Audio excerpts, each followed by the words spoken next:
I'm now going to demonstrate how to take a chain of custody urine sample.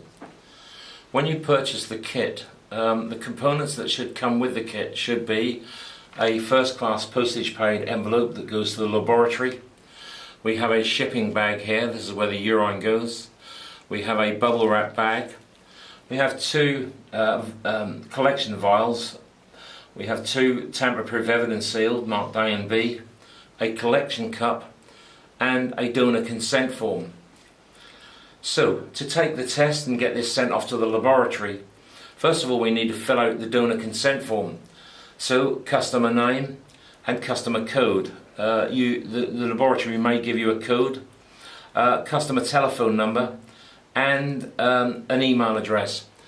Now, the laboratory will generally want to deal with the same person at your company all the while, so the person who needs to receive the results, that would generally be their email that goes in there, and then the name of the collector.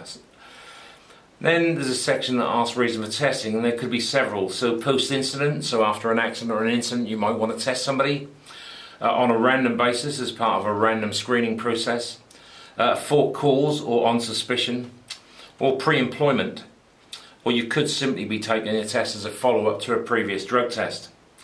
We then put the donor information in here, so donor name, their full date of birth and their gender, and any medication they've taken in the last 14 days or 2 weeks, and we simply transfer the information from the initial donor consent form into there. It then asks what drugs we want the laboratory to test for. So if you've gotten a positive result for cannabis on the initial test, you might just want them to test for cannabis. If, however, you want them to test for other drugs, you want them to do a screening for cocaine, you can do that, and you can ask them to test for other drugs. However, when you buy the initial kit, it only includes the test for one drug. So there will be an additional charge for any extra drugs that you want tested for.